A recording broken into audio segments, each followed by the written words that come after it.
ఒక వ్యక్తి తన ప్రజల్ని కుటుంబ సభ్యులుగా చూస్తూ, తమ ఇంటి సభ్యులుగా చూస్తూ, నియోజకవర్గాన్ని తన ఇల్లుగా భావిస్తూ ఈ రోజున రాష్ట్రం మొత్తం ఎర్రగడ్డపాలెం వైపు చూసేలా చేసిన తాడిపట్టణకి ఒక్కసారి గట్టిగా చెప్పట్లేదు. ఎందుకంటే వృత్తి రీత్యా, ఉద్యోగ రీత్యా, వ్యాపార రీత్యా ఎక్కడెక్కడో ఉండే వాళ్ళందరూ కూడా పెద్ద పండగ సంక్రాంతి పండగకి ఊరు వస్తారు. మరి వాళ్ళందరూ ఆయన ఊరు వచ్చే సమయానికి అన్న మీరు ఈ ఊరిని ముస్తాబు చేసిన తీరు, ముఖ్యంగా 2 ఎడ్లని పట్టుకుని చంద్రశేఖర్ తీసుకున్న ఫోటో సంక్రాంతి హైలైట్. సంక్రాంతి పండగ అంటే మనందరికీ తెలుసు, ఇక్కడ ఎంతో మంది రైతన్నలు ఉన్నారు. ఇది రైతన్నల పండగ. కాయ కష్టం చేసి ఆలుగారం కష్టపడి పంట చేతికొచ్చి 4 డబ్బులు చేతికొచ్చి కాస్త రైతన్నలకి విశ్రాంతి సమయం ఈ సంక్రాంతి సమయం.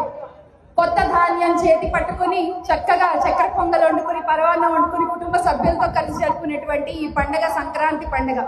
అయితే ఈ రోజు ఇక్కడ ఉన్న రైతన్నలందరూ కూడా గుండెల మీద చేసుకుని ఒక విషయం చెప్పాలి. నిజంగా ఈ సంక్రాంతికి మీరు సంతోషంగా ఉన్నారా అన్న? నిజంగా సంతోషంగా ఉన్నారా మీరు? గత 5 సంవత్సరాలు జగన్మోహన్ రెడ్డి గారు ముఖ్యమంత్రిగా ఉన్నప్పుడు ప్రతిరోజు సంక్రాంతిగా ఉండేది రైతన్న ఇళ్లలో.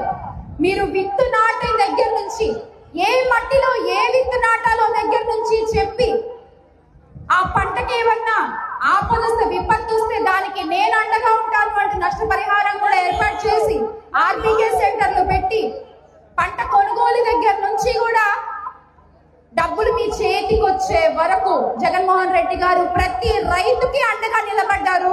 ఆ విషయం మనం మర్చిపోకూడదు. కానీ ఈ రోజున కూటమి ప్రభుత్వంలో ఏం జరుగుతోంది?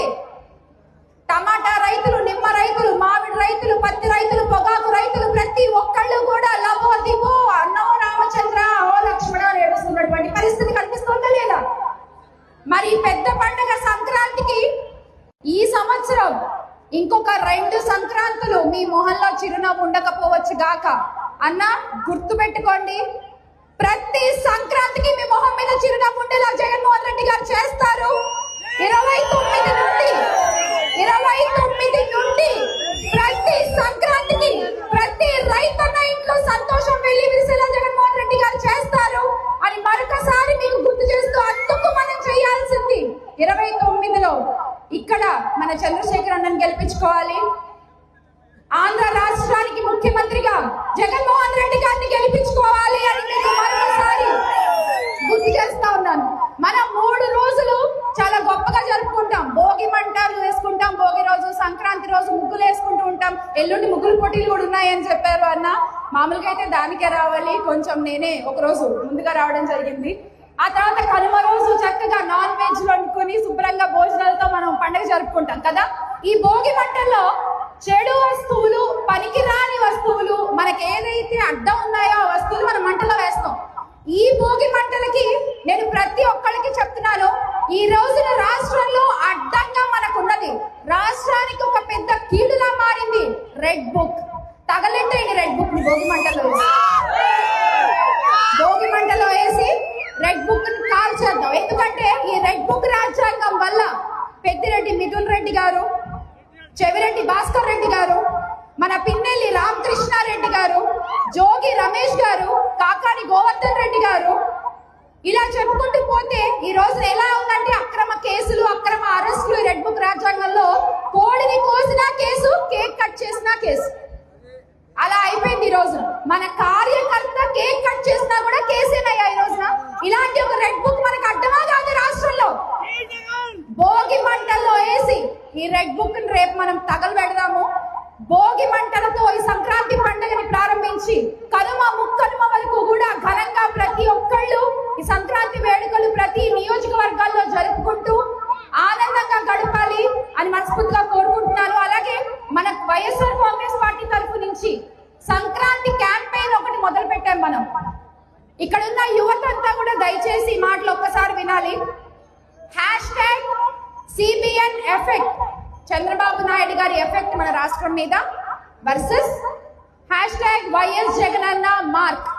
మీ ఊర్లో మీరు వేరే ఊర్ల నుంచి మీ ఊరికి వస్తారు కదా పండక్కి, వచ్చిన యువత అంతా కూడా ఈ బాధ్యతను తీసుకుని మీ ఊర్లో చంద్రబాబు నాయుడు గారి ఎఫెక్ట్ ఎలా ఉంది, అది గుంతల రోడ్లు కావచ్చు, పాడైపోయిన నాడు నేడు స్కూల్స్ నిర్వీర్యం చేయడం కావచ్చు, అలాగే క్రెడిట్ చోరీ కావచ్చు, ఇలా మీకు ఏదైతే చంద్రబాబు నాయుడు గారి ఎఫెక్ట్ కనిపిస్తుందో దాన్ని, అలాగే మీ ఊర్లో జగన్మోహన్ రెడ్డి గారు చేసిన అభివృద్ధి ఏదైతే కనిపిస్తుందో, గ్రామ సచివాలయాలు కావచ్చు, ఆర్బీకే సెంటర్లు కావచ్చు, అన్ని ఇలా విలేజ్ హెల్త్ క్లినిక్లు కావచ్చు, ప్రతిదీ కూడా మీరు పోస్ట్ చేసి ట్యాగ్ చేసి మీ సోషల్ మీడియా హ్యాండిల్స్ లో పెట్టండి. వైఎస్ జగన్మోహన్ రెడ్డి గారిని ట్యాగ్ చేయండి, వైఎస్ఆర్ కాంగ్రెస్ పార్టీని ట్యాగ్ చేయండి. ఎందుకంటే ఈ రోజున వైఎస్ఆర్ కాంగ్రెస్ పార్టీ కార్యకర్త మాత్రమే ఆంధ్రప్రదేశ్ గొంతుకగా నిలబడ్డాడు. వైఎస్ఆర్ కాంగ్రెస్ పార్టీ కార్యకర్త మాత్రమే వాయిస్ ఆఫ్ ఏపీగా నిలబడ్డాడు. ఈ బాధ్యతని మరొకసారి మీరందరూ భుజాలపై వేసుకుని ఈ సంక్రాంతికి #CBN effect versus YS Jagananna mark ని ట్రెండ్ చేద్దాము.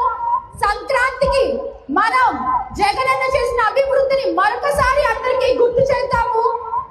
మళ్ళీ 2029లో ఇక్కడ ఎర్రగొండపాలెంలో చంద్రశేఖర్ అన్నని, ఆంధ్ర రాష్ట్రంలో జగన్మోహన్ రెడ్డి గారిని ముఖ్యమంత్రిగా గెలిపించుకోవాలి, ఇక్కడ చంద్రశేఖర్ అన్న ఎమ్మెల్యేగా గెలిపించుకోవాలి అని మరొకసారి మీ అందరికీ గుర్తు చేస్తూ, ఈ రోజున ఈ వేదికపై జిల్లా అధ్యక్షులు బూచేపల్లి శివన్న ఇక్కడ లేరు, నిన్నే వచ్చి వెళ్ళారు ఆయనకి, అలాగే జిల్లా ఉన్న బూచేపల్లి వెంకయ్యమ్మ గారికి, రీజనల్ కోఆర్డినేటర్ కారుమూరు నాగేశ్వరరావు గారు ఇందాకే మాట్లాడి వెళ్ళారు, ఆయనకి, పెద్దలు పార్లమెంట్ పరిశీలకులుగా ఉన్న బతుల బ్రహ్మారెడ్డి బాబాయ్కి, అలాగే ఇక్కడ ఉన్న అమడారెడ్డి అన్నకి, వెంకటేశ్వర్లకి, అందరికీ కూడా పేరు పేరున అన్న ఈ బాధ్యతని మీ ఊర్లో కూడా యువత అందరితో కూడా చేయించాలి అని మనస్ఫూర్తిగా కోరుకుంటూ, వేదికపై ఉన్న జెడ్పీటీసీలు, ఎంపీటీసీలు అందరికీ కూడా, మహిళా నాయకులందరికీ మరొకసారి సంక్రాంతి శుభాకాంక్షలు తెలియజేసుకుంటూ, ఎర్రగొండపాలెం 2వ పులివెందుల